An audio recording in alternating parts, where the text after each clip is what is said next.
ये अंगूठे के नाखून से भी छोटी है, लेकिन इस इंग्लिश फार्म के सबसे बड़े परिवारों में से एक की माँ है।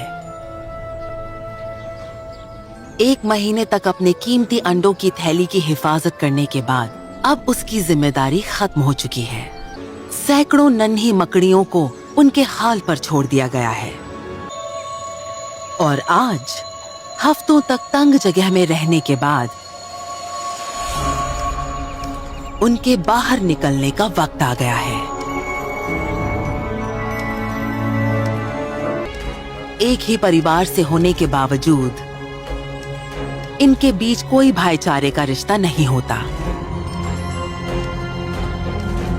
ये मकड़ियां अकेली रहने वाली होती हैं, कभी कभी एक दूसरे को खा भी जाती हैं। इसलिए यहीं रुकना खतरनाक हो सकता है।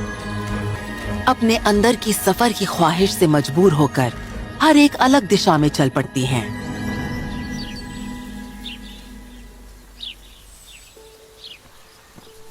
ये नन्हा सा बच्चा जो चावल के दाने से भी छोटा है, कुछ ढूंढ रहा है, लेकिन ये घास की पत्ती उसके काम की नहीं है।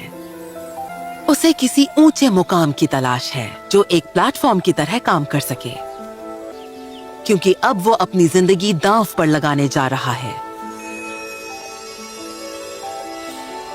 वो पहले खुद को किनारे से जोड़ता है, फिर पंजों के बल खड़ा होकर हवा में रेशम के धागे छोड़ने लगता है।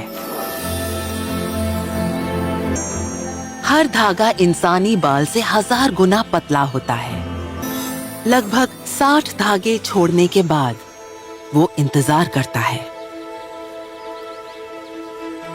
अपने खास स्पाइडर सेंस से वो अपनी टांगों पर उगे बालों का इस्तेमाल करके आसपास की हवा का बहाव महसूस करता है, और जैसे ही हवा हल्की होती है वो अपना सहारा छोड़ देता है।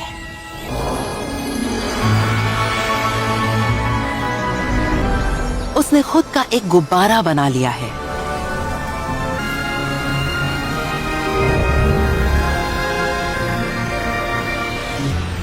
ये मकड़ियां हवा के सहारे हजारों किलोमीटर तक सफर कर सकती हैं, और इस तरह ये मकड़ियां दुनिया भर में फैल जाती हैं। लेकिन हवा में उड़ान भरने के बावजूद वो हवा के ही रहमो करम पर भी होता है। जैसे ही हवा रुकती है वो नीचे गिरने लगता है। वो कहाँ जा रहा है इस पर उसका कोई बस नहीं। अगर पानी में गिरा तो वो मुश्किल में पड़ सकता है, लेकिन वो इतना हल्का है कि पानी की सतह तक नहीं टूटती।